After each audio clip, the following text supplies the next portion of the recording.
Chapter 21. Having slipped away to Jack Lane's for a pint or three of non-takeover brewery beer, Pooley and Omally now loped down a bunting-bedecked Sprite Street. To either side, front gardens bulged with sections of the homemade floats destined to join the grand carnival procession of this year's festival, which, meaningless as it now appeared, showed every sign of going on regardless. Exactly what the theme of the parade was, neither man very much cared. As they ambled along, they muttered away to one another in muted, if urgent, tones. "As I see it," mumbled John, "we have few options left open to us at present. If the end of civilization is approaching, there is little, if anything, we can do about it." "But what about all my millions?" Jim complained. "I thought that the holders of the world's wealth always held it up and away on their handmaids and sailed their luxury yachts into the sunset at the merest mention of impending doom." "What, off down the canal, you fancy?" "Well, somewhere, surely. Let's at least go down with soap and weather it out until the troubles are over." "I had considered that, but you will recall that it's very dark down there in his neck of the woods, and darkness would seem to be the keynote of this whole insane concerto." "So what do we do then?" The two stepped on the corner of Abaddon Street and stood a moment, gazing up at the great black monolith towering above them. "I have been giving this matter a great deal of thought, and I think I've come up with an answer." "It better be a goodie." "It is, but not here. Walls have ears, as they say. Let's hasten away to a place of privacy and discuss this matter." It did not take a child of 6 to put the necessary 2 and 2 together and come up with O'Malley's suggestion for a likely conspiratorial hideaway. "My hut," said John. The two men strode over the allotments, each alone with his particular thoughts. The first inkling that anything of a more untoward nature than was now the common norm was currently on the go or thereabouts hit them like the proverbial bolt from the blue. The sound of gunfire suddenly rattled their eardrums, and the unexpected sight of O'Malley's corrugated iron roof rising from its mountings and coming rapidly in their direction put new life into their feet. "Run for your life!" yelled Omally. "I'm already get out of my way!"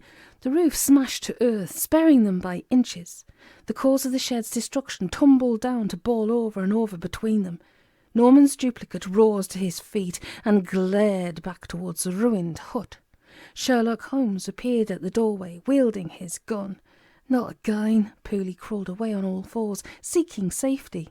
"Stop him!" cried Sherlock Holmes. "With the corner up, pal. Hold hard, or I fire." Norman's duplicate turned upon his attacker. He snatched up a 10-gallon oil drum which was peacefully serving its time as a water butt and raised it above his head. Holmes stood his ground, feet planted firmly apart, both hands upon his weapon. "This is a Magnum 44, he said. "Biggest handgun in the world, and can blow your head clean off your shoulders." "He's definitely been watching too many videos," whispered Omally, as he crawled over to Pooley's place of safety. "Now I know what you're thinking," Holmes continued. "You're thinking, in all that commotion, did he fire 5 shots or 6? That's what you're thinking, isn't it, punk?" "I much preferred the Victorian approach," said Jim Pooley. Norman's robot stiffened. He was not adverse to watching the occasional Clint Eastwood movie himself on Norman's homemade video. "Do you know, in all the excitement, I'm not really sure myself. So what do you say, punk?" The mechanical punk, who had seen that particular film 6 times, said, "It's a fair cop, governor," and raised its hands. "Up against the wall and spreadin', mother," cried Sherlock Holmes, causing Sir Arthur Conan Doyle to veritably spin in his grave. A short while later, Jim Pooley, John Omally, and Mr. Sherlock Holmes, this time accompanied by a near-perfect facsimile of a highly regarded local shopkeeper, entered the professor's study. The scholar looked up from his desk and turned about in his chair. "You made very short work of that," he said. "Good afternoon, Norman." The mechanical shopkeeper regarded the professor as if he was guano on a hat brim. "You would fare better by leaving well enough alone," said he. Professor Slocum turned up his palms. "Please be seated. I have no wish to detain you longer than necessary. I merely seek a few answers to certain pressing questions." The duplicate clutched at his chest. "To take away my life, more likely." No, I swear. Please be seated." Professor Slocum turned to his other guests. "Please avail yourselves, gentlemen. Norman and I have much to speak of." Holmes held his gun, pointing steadily towards the robot's spinning heart. "You counselled care, Professor," said he, "and now it is my turn. A degree of trust must exist, Holmes. Kindly put aside your gun." Holmes did so. Pooley and Omally fought a while over the decanter, and finally came to an agreement. "It is of the greatest importance that we speak with each other," Professor Slocum told the robot. "Please believe that I wish you no harm. Will you play straight with me?" "I will, sir, but have a care for him. The man is clearly mad.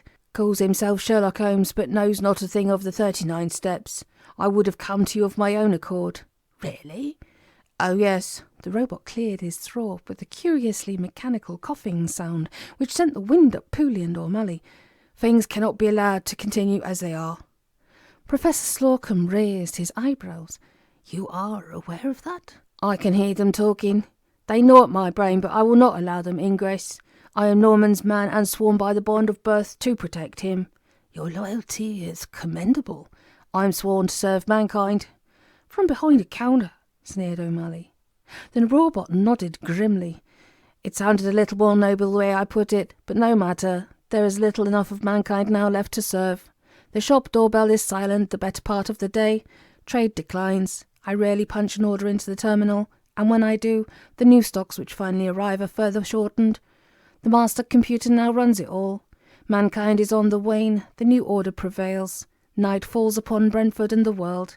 It is the coming of Ragnarok. Gotterdammerung." "Stick the Laurence Olivier circuit to override your clockwork clown," said John Vincent Omally, man of the earth.